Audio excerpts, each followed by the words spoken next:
नमस्कार स्टूडेंट्स, स्वागत है आप सभी का पीयू द ऑक्सफोर्ड के लर्निंग प्लेटफॉर्म पे।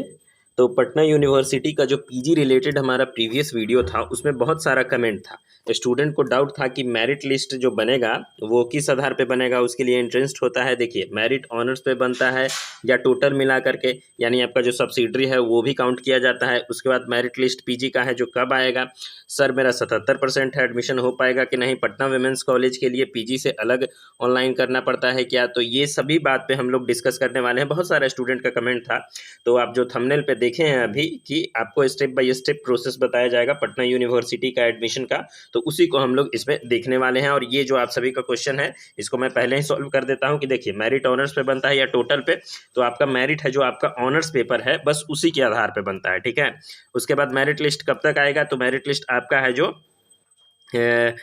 अभी 6 तारीख तक है जो आपका फॉर्म अप्लाई हो रहा था। अब है जो आप मान के चलिए 12 से 15 के बीच में है जो मेरिट लिस्ट आपका आ जाना चाहिए, यही आपका टाइमिंग होगा। और 15 अगस्त है तो हो सके 15 अगस्त के बाद भी हो, क्योंकि 15 अगस्त प्रोग्राम है, हर एक यूनिवर्सिटी में बहुत अच्छे तरीके से मनाया जाता है।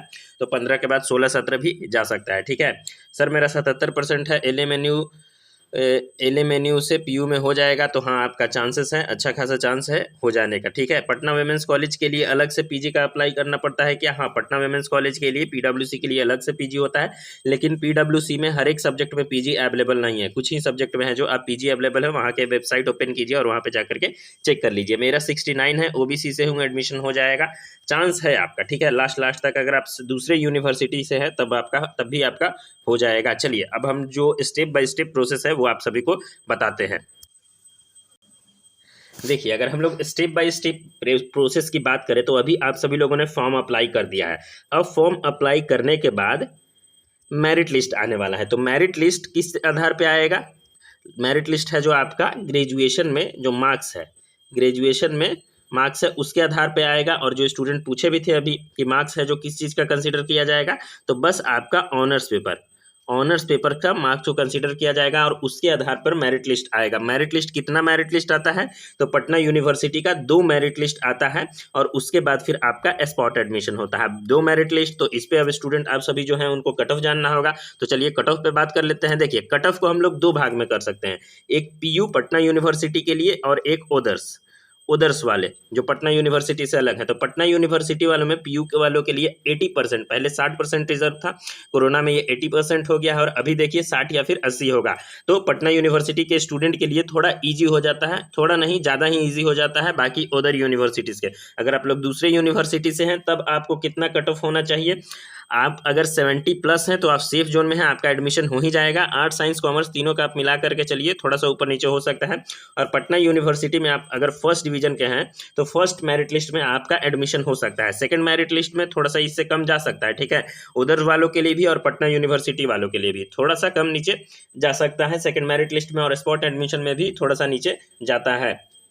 तो अगर आप लोग फॉर्म अप्लाई किए हुए हैं तो लगे रहिएगा, आपका एडमिशन होगा। अभी तो खैर फर्स्ट मेरिट लिस्ट आना ही है, तो मैंने हम लोगों ने कट ऑफ पे बात कर ली, मेरिट लिस्ट कितना आएगा उस वो भी मैंने आप सभी को बस समझा दिया। रिजर्वेशन पॉलिसी जो है वो वही है, 80% है, और बाकी जो वो SC ST OBC जनरल का जो रिजर्वेशन प्रोसेस होता है, पॉलिसी होता है, उसके आधार पर होता ही है, वो 80% पे लागू होता है और वो भी 20% पे लागू होता है। तो रिजर्वेशन पॉलिसी भी आपको समझा दिया गया, कट ऑफ भी। उसके बाद एडमिशन प्रोसेस के दौरान क्या होता है, तो डॉक्यूमेंट वेरिफिकेशन होता है, डॉक्यूमेंट वेरिफिकेशन। और डॉक्यूमेंट वेरिफिकेशन आपको कहाँ जाना है, तो डिपार्टमेंट में जाना है, ठीक है, किसी कॉलेज में नहीं। आपको पता करना पड़ेगा, जैसे आप अगर लोग बोलिएगा तो उसको भी मैं अच्छे से समझा देता हूँ। आर्ट्स के लिए है जो, आर्ट्स के लिए आपका दरभंगा हाउस जाना पड़ता है। आप गूगल पे सर्च कीजिएगा, आपको पता चल जाएगा। आर्ट्स में अगर ज्योग्राफी है तो आपको उसके लिए पटना कॉलेज जाना पड़ेगा, और वहीं अगर आर्ट्स में आपका सोशियोलॉजी है तो वाणिज्य महाविद्यालय में, पटना कॉलेज के पीछे ही वाणिज्य महाविद्यालय है, वहाँ सोशियोलॉजी का पीजी का क्लास चलता है, तो ये हो गया। फिर अगर आप साइंस के स्टूडेंट हैं तो साइंस का जितना भी डिपार्टमेंट है पटना साइंस कॉलेज में है। एक केमिस्ट्री डिपार्टमेंट है जो मगध महिला कॉलेज में भी है, तो वहाँ पे आप केमिस्ट्री डिपार्टमेंट का एडमिशन लेने जाइएगा। आप जब आपका मेरिट लिस्ट आएगा तो आपको उसमें जगह बता दिया जाएगा, ठीक है। लेकिन आपको ध्यान में रहना चाहिए कि डिपार्टमेंट में जाना है डॉक्यूमेंट वेरिफिकेशन। जैसे ही डॉक्यूमेंट वेरिफिकेशन होता है आप प्रोविजनली एडमिटेड हो जाते हैं, और प्रोविजनली एडमिटेड के बाद फिर आपका रजिस्ट्रेशन होता है, रजिस्ट्रेशन प्रोसेस होता है, और उसके बाद फिर आप एडमिटेड हो जाएंगे, ठीक है। तो यही आपका पूरा प्रोसेस है। अगर आपको अच्छे से इसमें, मुझे आशा है कि आपको बहुत अच्छे से समझ में आ गया होगा, क्योंकि मैंने बहुत अच्छे से समझाया है। बाकी कोई डाउट हो किसी पर्टिकुलर है जो टॉपिक पे आप वीडियो चाहते हैं, तो वो भी आप सभी को बना करके दे दिया जाएगा। आप बस कमेंट सेक्शन में कमेंट कीजिए। चलिए मिलते हैं अगले वीडियो में अगले टॉपिक के साथ। तब तक के लिए चैनल को सब्सक्राइब कर दीजिए। धन्यवाद।